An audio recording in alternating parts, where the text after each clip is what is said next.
My mission is simple, to make you money.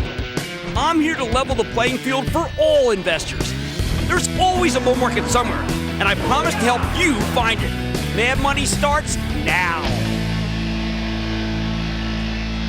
Hey, I'm Cramer. Welcome to Mad Money. Welcome to Cramerica. Coming to you from San Francisco. Other people make friends. I'm just trying to make you some money. My job is not just to entertain, but to educate, teach you. So call me at 1-800-743-CNBC. Tweet me at Jim Cramer.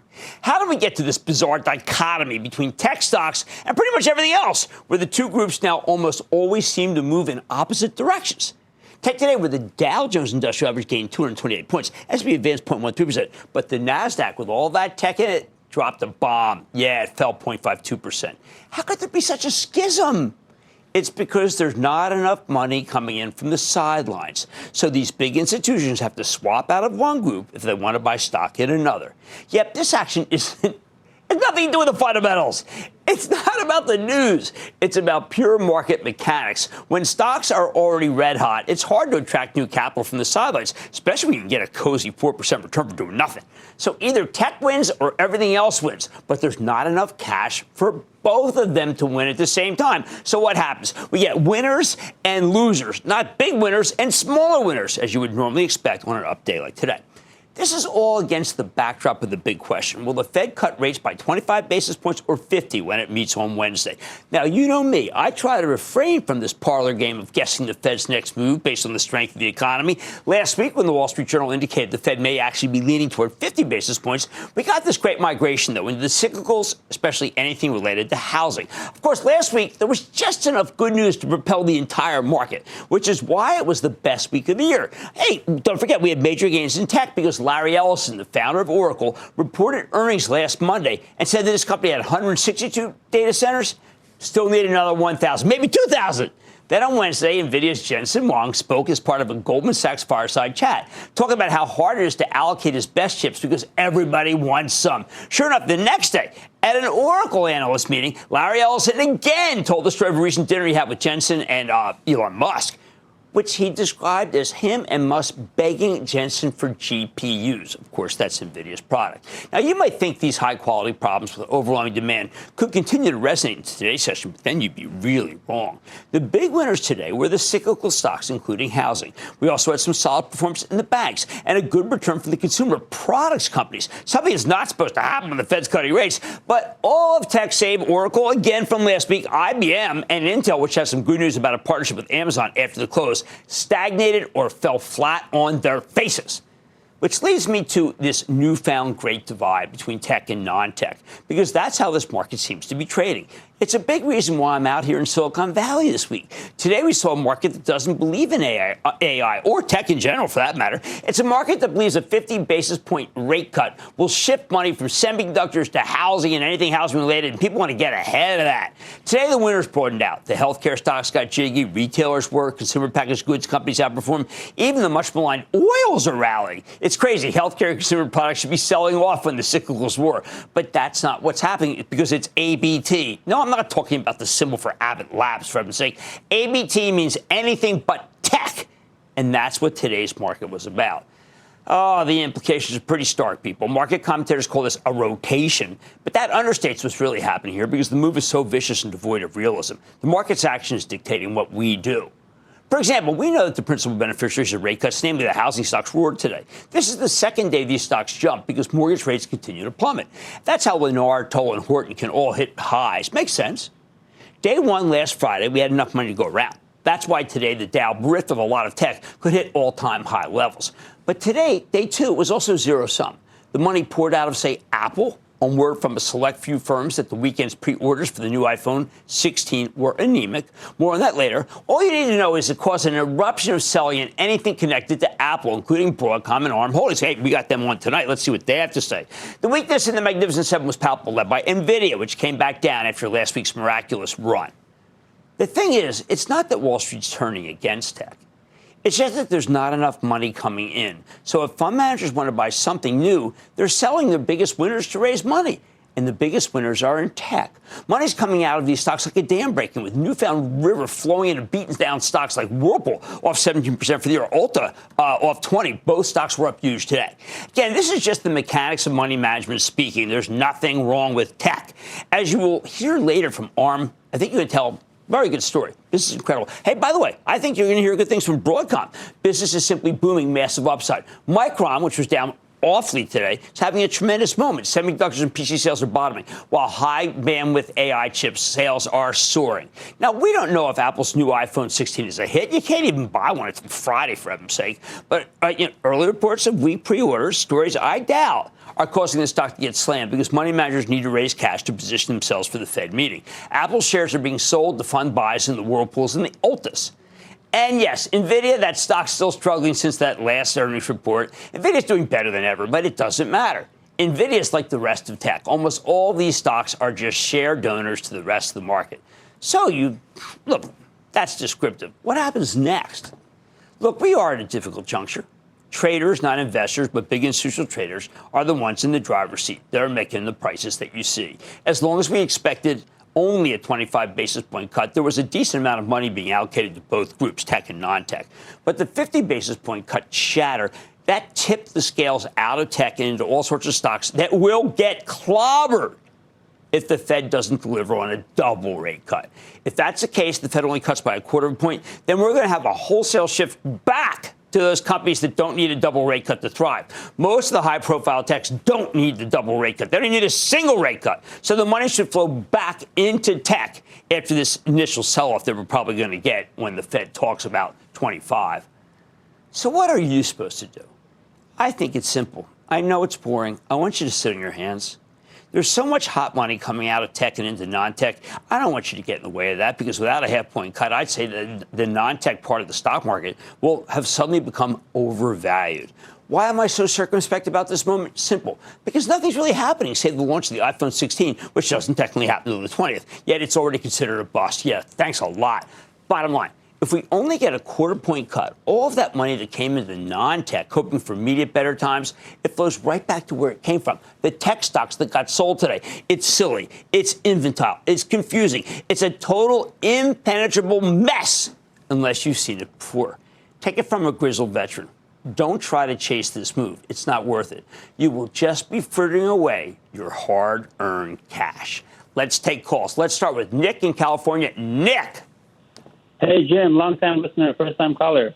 I just had a question about this whole crypto market. Do you think it's a good time to buy the stock Coinbase? If you think the crypto market is good, don't buy Coinbase. Go buy why don't you buy an ETF for Bitcoin, or go buy Ethereum? Those are the direct plays. You don't want an indirect play. Go for the best. Go for the simple. Jeff in Kentucky. Jeff. Hey, Jim. I'm a longtime member of the investment club and appreciate everything you and Jeff do for us. Thank you very much for saying that. We work pretty hard. Jeff's not out here with me. I'll tell him you said that. He'll probably watch the show. What's going on? All right, well, good. Hey, Jim, one of the investments I have that is outside of the club holdings is Lam Research, LRCX symbol. It's had a rough couple of months, losing about 400 points, and it didn't really participate in this tech and chip rebound we've seen over the last couple of weeks. And after today, it's about 120 points below its 200-day moving average.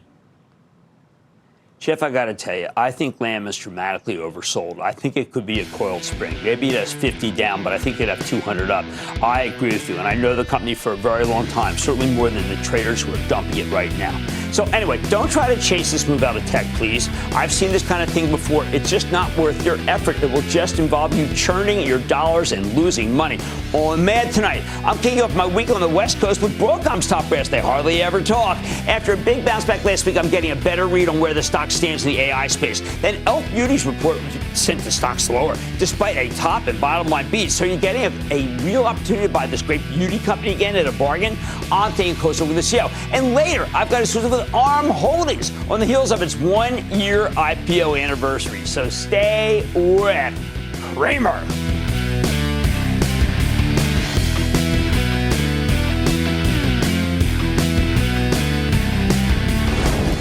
Don't miss a second of Mad Money. Follow @Jim Cramer on X. Have a question? Tweet Cramer. #MadMentions. Send Jim an email to madmoney@cnbc.com or give us a call at 1-800-743-CNBC. Miss something? Head to madmoney.cnbc.com. From the Golden Gate to Fisherman's Wharf, San Francisco is buzzing for AI. This stock must stay ahead of the trend. From cloud to custom AI tech, is Broadcom poised to outrun the competition into the future? Boy, do we have a treat tonight. Broadcom, the $766 billion semiconductor and AI infrastructure company, has been a real wild trader the last couple weeks. When Broadcom reported September 5th, even though the results I thought were terrific, their AI revenues came in a tiny bit light versus expectations. So the stock ridiculously plunged more than 10% the next day. Everyone pointed to this as still one more sign that the AI infrastructure story was dead. Then last week, we got some very bullish commentary from Oracle's Larry Ellison and NVIDIA's Jensen Huang. Turned out the whole group turned. Broadcom finished the week up 22%. And it's up nicely as people realize how strong the quarter really was. Can it keep running? Let's take a close look with Hock Tan, the legendary president and CEO of Broadcom. Mr. Tan, welcome back to Mad Money. Thank you, Jim. Great to be here. Well, Hock, the last time we saw you was before the VMware deal closed. That was a monumental deal, and it is really starting to work out. Maybe you can give us kind of a reintroduction to Broadcom. Sure. Well, Broadcom has been around I've been running the ship for over 18 years. Started as a semiconductor company, and over the last 6 years, we kind of moved into infrastructure software. And that has gone very well. And the recent acquisition of VMware was essentially another step towards the direction of creating a very balanced mix between semiconductors, particularly focusing on enterprises, and infrastructure software, again, very much for enterprises. Well, let's talk about the VMware acquisition. It turned out some people were concerned about about how it was performing. The execution, as always, because it's a Hock Tan company, was superb. But this was a breakout quarter. How come? No, it was a jewel. The technology and the products and the engineering team which created the products, the core technology, been around over 20 years. It's great technology, and is very, very critical for infrastructure, especially for large enterprises running applications on their data centers on-prem. That's what VMware is all about. And what we've done is improve the products, make it much more usable from just being compute virtualization to basically creating a virtualization of an entire data center on-prem in enterprises, and basically creating the same cloud experience privately on-prem. Well, you're the only one, which is one of the reasons why I love the business so much. So let's talk about the ever-growing AI opportunity. At the beginning of your Hock, you were talking about AI revenue at $7.5 billion. Then you revised that to $10 billion in March. This time you raised it $11 billion in June, and now it looks like $12 billion. How can this be growing so quickly? It is because we are in a segment of the market in AI where we are addressing several hyperscalers. And these hyperscalers has very strong incentive, ambition towards continually investing in large language models to basically create models that are smarter and smarter and eventually embed into their huge, large subscriber-based platform. And they have to keep investing, and they are really investing. They're not just proving it out. And one of the things that drives them towards the direct as they invest is they want to create their own what they call accelerators. They call it XPUs. We are right in the forefront of enabling these few hyperscalers invest and essentially start building up these large AI clusters of XPUs.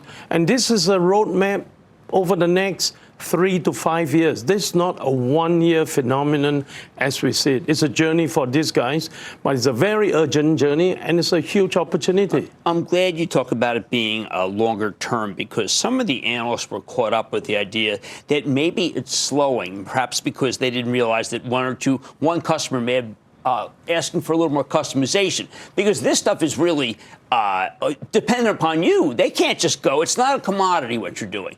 But the idea that it could be slowing seemed to be completely fanciful. Far from it, actually. As I said, this is a very focused, and it's a long-term, it's a mid-term plan. 3 to 5 years I consider mid-term, but it could be long-term. We see that roadmap over the next, for these hyperscalers, over the next 3 to 5 years. And their intention is to build out these large clusters, because what is needed to drive those large language models, those foundation models owned by these hyperscalers, into improvements, into higher performance, into what they call higher IQ of their models. Seriously, over the next 5 years, is to keep coming out with a new generation. Each new generation of LLM requires multiple X, 2, 3X, maybe more, of compute each year. So you can imagine that's a driver towards a larger and larger compute opportunity, which is going to be taken up largely by XPUs. I'm so glad you put it that way. So many people are saying one and done. That's the false narrative. The narrative you just laid out is the one that's going to keep Broadcom going. Now, I had been concerned about the non-AI hardware, wireless revenue, some of what I guess you could call legacy. On this quarter, you said not only would there be green shoots, but you actually called a bottom. Now, you hadn't called a bottom before, so I know this is a serious thing that you did. You really believe that the so-called legacy is turning? Absolutely. And the best, we reached bottom about a couple quarters ago, early part of fiscal 2024, and we have since seen sequential growth of our revenue from that bottom, which was about our Q2 fiscal 24. And what's supporting it is our bookings since that quarter had been growing 20% year on year. And what we see is a clear upturn and a clear upcycle of this semiconductor industry. Because as you know, Jim, this is an industry that's very cyclical, always very cyclical. Right. Now, that cyclicality had slowed down over the last 10 years because the growth rate of semiconductors has slowed down to mid-single digits. COVID-19, 21, 22 drove up demand for semiconductors because of the way we consume technology, the way we want to work remotely, change it happens. So there's a big upcycle, 21, 22. We're just suffering a typical hangover from the upcycle, and that downturn was late 23 and 24. But I think we have hit the bottom, and we're on the way to recovery. And 25, 26 will be an upcycle for non-AI semiconductors. Okay, so I want to drill down on that. Wireless revenue increased just 1% this quarter. Storage connectivity sales fell 25. Broadband sales fell 49. Industrial sales fell 31. You were telling me that these are markets that next year could be doing much better. Absolutely. Really? We believe that, yes. Because we're already seeing, especially server storage, tied to networking, non-AI related, and these are largely enterprise-based demand. Right. We're seeing sequential growth, strong sequential growth from the bottom of Q2 this year. Even though it's still what you express is year-on-year decline, but sequentially it's going up. Well, that's what matters. I just want to go right back again just to the opportunity you have in AI. People have to realize that the opportunity is so great, but you really are focused on the big dogs, because that's where the money is. I mean, if it was all in the enterprise, Hocktam would go all enterprise, correct? Yes. This is a big dog. This is a market segment, XPUs for accelerators and the networking. These are the guys who are investing in today 100,000 GPU or XPU clusters. In 4 years' time, they're headed towards 1 million and you're XPU clusters. You're part of the plumbing of every part of this, right? We are engaged with everyone. Well, that's why your stock, I think, is way too cheap. And, I have to say, full disclosure, my club has a very big position in it. Why? Because good for you. Because you're Hawk 10. And we know what that means. It means that you are good for what you promise, always. Thank you. Thank you for saying that. Because it's true. That's Hawk 10, Broadcom's president and CEO, symbol ABGO. Thank you, Hawk. Thank you, Jim. Partner. Good to see you. Mid-Money's back there for the break. Coming up, this sector's been making investors frown. Can this cosmetics player innovate a beautiful solution? Stick with Cramer. Beauty is in the eye of the beholder, but for this company, it resides in the eyes, lips, and face. Investors may have frown lines, but will e.l.f. Beauty make up for a blemished sector and put on a happy face? All right, what are we supposed to do with the stock of e.l.f. Beauty, the value-oriented cosmetics play that's long been one of my favorite growth stories in the consumer product space? Now, a little over a month ago, these guys reported what I thought was an excellent quarter. Apparently, they didn't raise guidance enough. The stock plunged 14% the next day. Since then, the stock's been put through the meat grinder. So could this be a buying opportunity? While we're out here in the Bay Area, we've got a chance to check in with none other than Tarang Amin. He's the chairman and CEO of e.l.f. Beauty. Mr. Amin, welcome back to Mad Money. Thank you so much for having me. All right, first, Tarang, I want people to understand, before we delve into the quarter, you are one of only 5 public companies out of 274 that has grown for 22 straight quarters. Was this quarter equal to those others or better?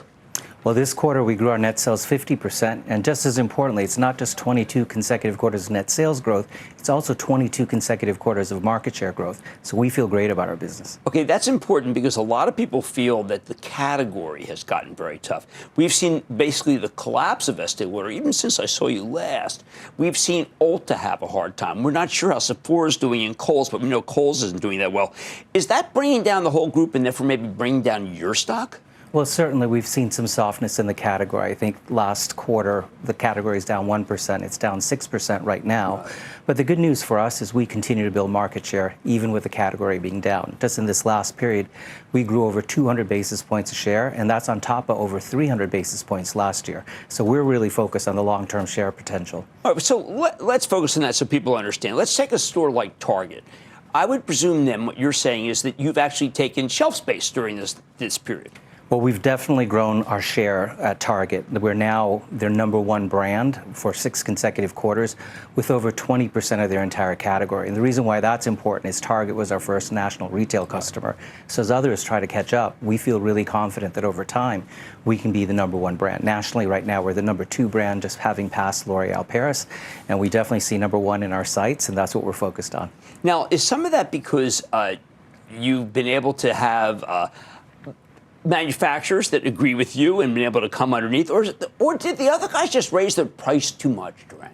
Well, I think the core of our proposition is taking the best of beauty and making it accessible for every eye, lip, face, and skin need. And that's really the key to our success, is we can take inspiration from our community, the best products of prestige, and introduce them at a fraction of the cost. And that's what people really appreciate about e.l.f. It's an everyday affordable luxury. Do I have to worry about the fraction of the cost if either candidate comes through and they start putting big tariffs on China? Well, we faced 25% tariffs on our China goods since 2019. And the way we mitigated those with a combination of price increases, FX, supplier concessions. We'll do the same this time, and the only other big difference is we continue to diversify our supply chain. So 5 years ago, 100% of our production was done in China. Today, it's less than 80%. In the future, it'll be less than that. But the key is finding like-minded suppliers who work in our model to deliver the best combination of quality, cost, and speed. Well, let's start with the quality and cost. Now, I did do an experiment at home with some of the, last time I saw you, you gave me some cosmetics because you told me that my wife would not really understand the difference. So what I did was I put yours in front of some brands that cost 4 to 5 times, and she didn't notice. When you have head-to-head quality, do you often win against the really expensive brands? Well, that's what our consumers are telling us. We often will see viral posts where a consumer, what we introduced our lip oils, they'll compare our $8 lip oil to a prestige item at $40. And we'll get testimonials. I actually like the e.l.f. one better because we tend to study these products, we put our own e.l.f. twist on it, and we really try to make sure we're delighting our community. periodically I go to meetings and to dinners, and I see people from ELF. From all parts of ELF, and they all seem to own stock, and they've all done very well. What kind of stock plan do you have that they all seem to have stock? Well, we're unique as far as we know in the consumer space. Out of 274 companies, we're the only company that grants equity to every single employee every year. And that, if you exclude the named executive officers, we've granted over $180 million of equity in a stock that's gone up tenfold over that time. So we really believe in meaningful wealth creation, not only for the people at the top, but for every single employee that's struck. Okay, one last question. How much of your success has to do with the fact that you did what I was always hoping would happen in corporate America? You have a board that looks like our country and not the old our country. Has that helped you? It absolutely has helped us. I mean, it starts with our employee base, which is over 75% women, over 60% Gen Z and millennial, over 40% diverse. But we didn't want to just stop with our employees. So we're one of only 2 publicly traded companies in the U.S. out of 4,100 that have at least 2/3 women and 1/3 diverse representation. Well, that's what you need. The last thing I need to know is the traditional loyalty to the old brands that we all knew were the ones where, frankly, they took advantage, I believe, of their prestige. They're waning, aren't they? Well, I think it's a combination of them waning and the strength we have. We're the #1 brand amongst Gen Z, among Gen Alpha, #2 amongst millennials. So we continue to pick up more consumers, and our value proposition, powerhouse innovation and marketing engine is really resonating. Well, that's why I think I don't really understand the fall in the stock, but I understand people worry about the category. You correctly brought that out. But you're the category winner, and the winner will out with both the sales and then ultimately the stock. That's why I'm still betting on this horse right here. That's Tarang Amin. He's chairman and CEO of ELF Beauty. The stock's been down a lot, but it's because of the category, not because of ELF. And Mad Money's back there for the break. Coming up, is the future of AI built with a strong arm? Keep it here and flex your portfolio. Next. Combining AI with the Internet of Things, from supercomputers to smartphones and all the devices in between. Can this stock put the chips in your portfolio to profit? Last Monday, I told you it was time to buy the stocks of Micron, AMD, and ARM Holdings because the semiconductor sell-off had gotten too extreme, and these 3 seem due for a bounce. Since then, ARM Holdings, the semiconductor design colossus, has rallied about 10%, even after today's brutal 6% decline on reports of weak orders for new iPhones, which contain their chip architecture. But I don't mind the pullback, given that ARM's up almost 175% since it came public roughly a year ago. The question is, can it keep running? Earlier today, we got a chance to catch up with Rene Haas. He's the CEO of ARM Holdings. To learn more about what's on the horizon, take a look. First, Rene, I have to tell you, happy anniversary, happy birthday, however you want to do it, because you've been around for a long time. But in the public market, in the IPO, you are up 175% from the offer price. How is that possible? Thanks for having me. Sure. If you'd have told me a year ago this is where we'd be, I don't know if I would have said so, but I will take it. The markets have been kind to us. We've also been executing on our business plan, and we're super happy a year later. But I look at your pastiche of business. I think people think, well, they're around AI. Actually, you're around everybody. 99% of devices you touch, very big in wireless, but of course, obviously in the data center. The ubiquity of your company, people don't know it. People don't. It is a hard company to describe to folks who don't really understand our business and where we sit. The easiest way to think about it is we do CPUs. What are CPUs? They are the brain of every digital device. And what does every digital device need? Software. And that is the magic of ARM. Every piece of software that's ever been written pretty much runs on ARM. iOS, macOS, Android, Windows. Over 20 million developers have been working on ARM software. And what that means, Jim, is that the more complex these devices are, the more they need ARM. The more software that's written on these devices, the more developers port to it. And then also, they hang around a long time. We have chips that ARM has designed that have been in production for over 25 years that we still collect royalties on. And the reason for that is it's just really hard to change out the software and change out the chip that has ARM.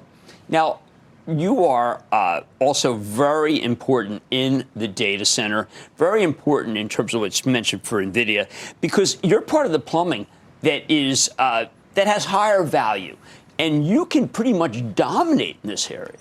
You know, again, we do the CPU, and the CPUs that we do are not only software driven, they're very power efficient.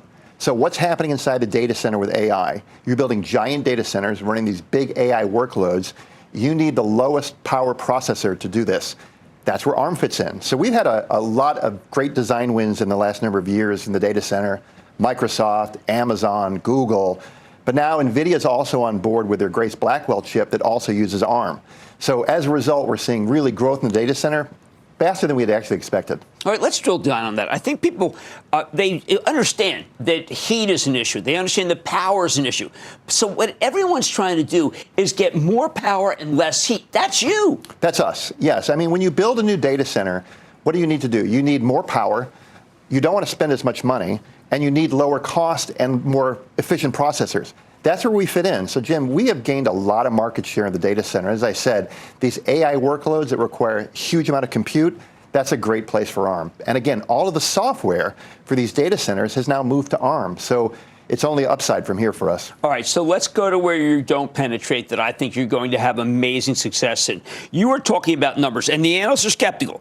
PC, you're talking about 50% PC in 5 years. Most people feel that's not, that it's impossible for you to do. Why are you so confident?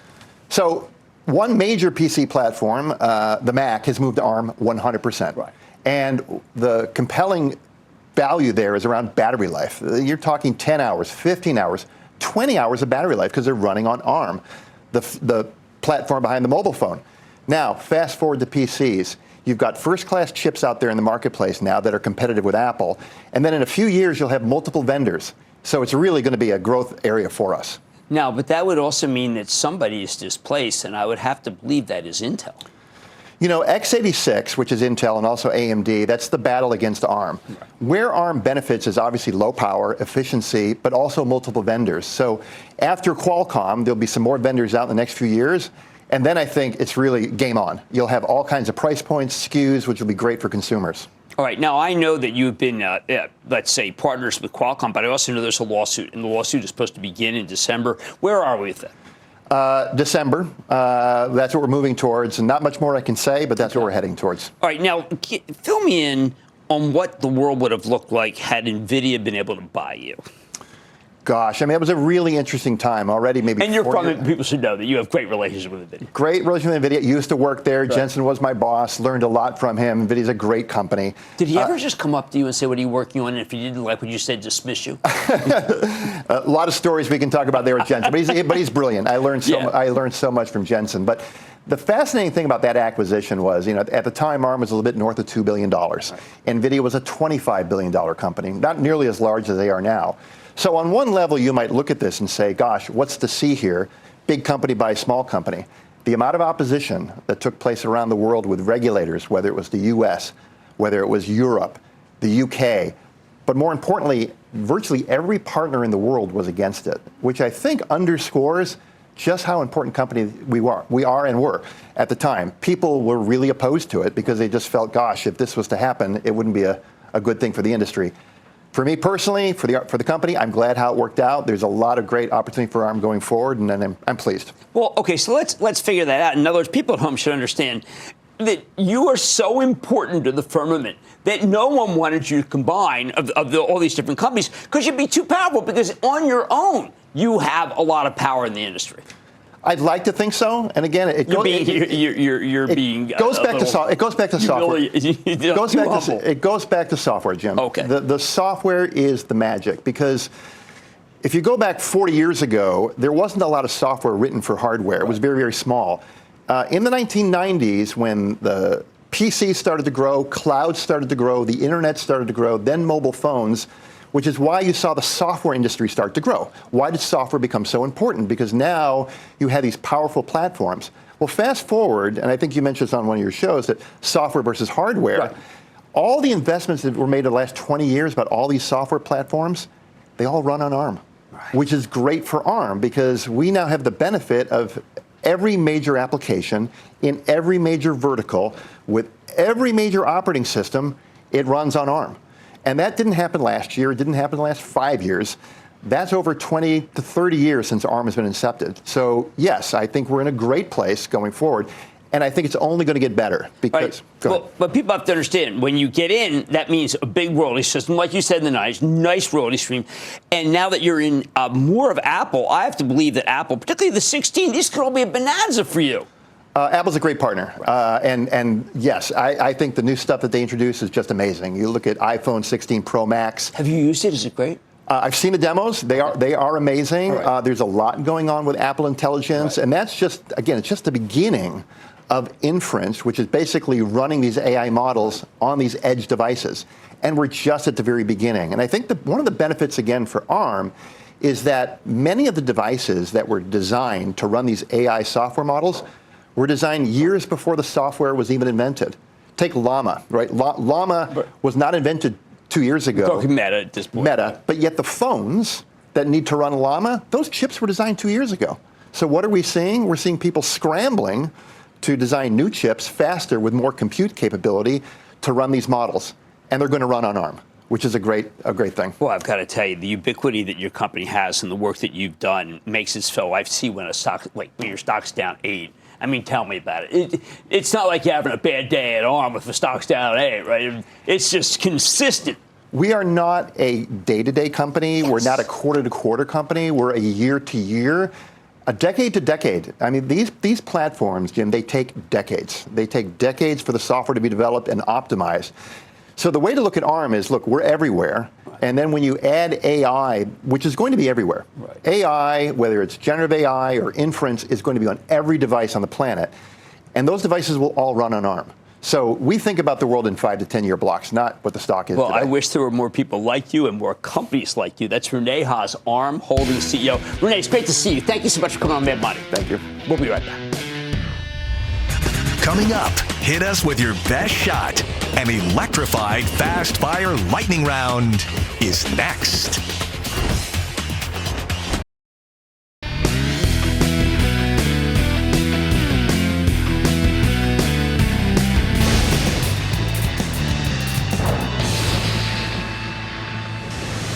It is time. It's time for the lightning round. I tell you about my buy, sell, just regarding the course. My step for this, I've been saying this. And then the lightning round is over. Are you ready, Steve? Time for the lightning round. Let's start with Mark in Michigan. Mark. A big Motor City booyah to you, Jim Cramer. Mark. Love it. Thank you. Thank you. I'd like to give a quick shout out to Mr. Dubs in Florida. And speaking of Florida, my stock is Next Era Energy, NEE. Red hot stock, but the cohort's red hot. I don't think it's done. I think you can go higher. Jeff in Illinois. Jeff. Hey, Jim. Jeff Allen from Chicago. How are you doing? Can I get booyah? Oh, booyah right back at you, my friend. What's going on? Awesome. Thanks for having me on. Hey, I'm calling to get your take on the leading health, wealth, and well-being benefits provider, Alight Solutions, under the ticket ALIT.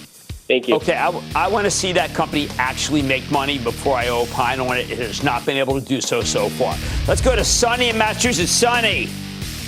Hey, Dr. Cramer. I'm a second-time caller and a club member. Thank you. I'm Mad Money this year. Thanks for what you do in helping us underdog. I'm here with my 3-year-old and 8-year-old daughters, and they are big fans. Booyah, Jim! Kid's got horse sense. What can I say? How do I help you? First of all, can you and Jeff Marks give me the contact information for your stylists and tailors? You are the best dressed in the business, and I need that drip. Brioni Milan. Okay. What are your thoughts on Herbalife? It has a good PE, seems undervalued, and has a really no growth. No growth. Don't want to touch it. Too controversial. Too crazy. Let's move on. Giant in Florida. Giant. Hey, Jim. I have my son Gian here, who has a question for you. Sure. Hey, Jim. Booyah. Booyah. Booyah. I'm part of your investing club as well, and it's very good. I like the Amazon thing today you did. Thank you. Hey, wow. I mean, yeah. All right. Wow. Great stuff. Thank you. How can I help you, my good man? What do you think of Microsoft as a buy right here? Oh, my. Let me just tell you something. You have hit upon what is probably in the top 5 stock in this entire market. I like Microsoft. The kid obviously knows what he's doing. We should just put him right here. He can press the buttons for me. Maybe he can find them. Let's go to Seth in Texas. Seth. Hey, Jim. Hope you're doing well. Reason for the call is I feel like people misunderstand the AI networking space and how strong GreenLake is for HPE. What are your thoughts? I think HPE would surprise people with that offering, but you're absolutely right. It is a very inexpensive stock, and I am inclined down here at 17 to be as positive as you are. And that, ladies and gentlemen, is the conclusion of the Lightning Round. The Lightning Round is sponsored by Charles Schwab. Coming up, own it, don't trade it. But why? Cramer explains one of his most important rules. Next.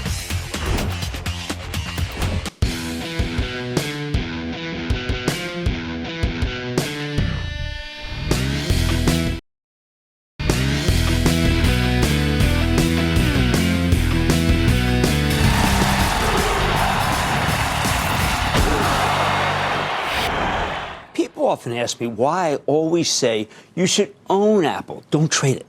Well, it's because of days like today, days that typically follow a new phone launch. This morning, we got a barrage of research talking about how pre-order sales were soft for the first weekend that the iPhone 16 was available.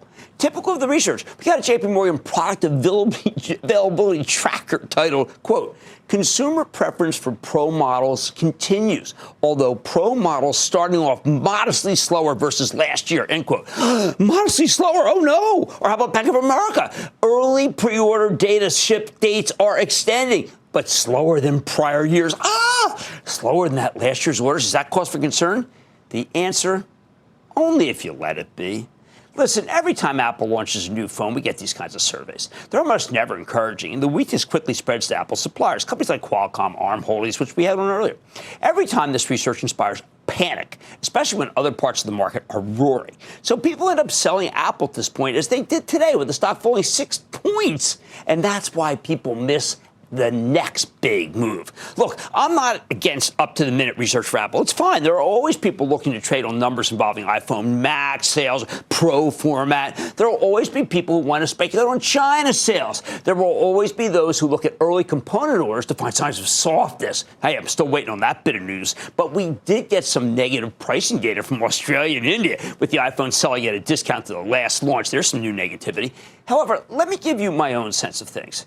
First, in the United States, the phone companies give you the special deals when you order from them. T-Mobile has historically been a star when it comes to iPhone sales. The day after tomorrow, T-Mobile has an analyst meeting. CEO Mike Sievert will be with us to talk about the state of the business. Frankly, I care a lot more about what Mike has to say than I do about anything that these gun-jumping analysts tell me. Second, the iPhone 16 is a bit of a strange beast. It has many subtle positives: battery life improvement, new emojis, vibrant colors, don't you sneer. That's always mattered. But the showstopper AI isn't yet included in the software. So that may be a natural impediment to immediate pre-orders. Third, some of the accoutrements like the highly sought-after hearing aid AirPods, with a target audience of 20 million Americans, aren't yet available with no particular timeline. Might as well wait if you want them, knowing that the good non-Apple hearing aids now go for $7,000 a pair. That's right, $7,000. Let me give you the real skinny here. Initial reads are rarely indicative of actual demand. If you make your Apple investment decision based on this kind of instant analysis, you're going to be one of the millions upon millions of people who missed the big boat, the boat that includes the service revenue, the consistent stream that goes with long-term Apple sales. Think of it this way. We'll keep hearing plenty of negative stories in the next few days that validate all of the selling, including that parts aren't being ordered at the usual pace. That should start maybe tomorrow. Then on the third or fourth day after launch, people start figuring out that there's more to these sales than this survey suggests. And then the next weekend, sales explode and the sellers are left Apple-less without a chance to get back in. That's why so many viewers miss years and years of tremendous Apple performance. They get shaken out by these preliminary reads that turn out to be not indicative of the truth at all. So that's why I say own Apple, don't trade it. Owning it consistently has been a fabulous investment, but trading it back and forth on these data points, it tends to be a terrible idea. I like to say there's always a bull market somewhere. I promise I'd find it just for you right here on Mad Money. I'm Jim Cramer. See you tomorrow with more from San Francisco.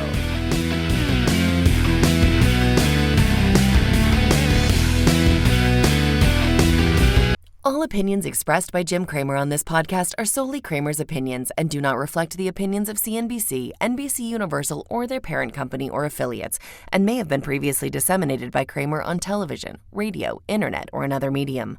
You should not treat any opinion expressed by Jim Cramer as a specific inducement to make a particular investment or follow a particular strategy, but only as an expression of his opinion. Cramer's opinions are based upon information he considers reliable, but neither CNBC nor its affiliates and or subsidiaries warrant its completeness or accuracy, and it should not be relied upon as such. To view the full Mad Money disclaimer, please visit cnbc.com/Mad Money disclaimer.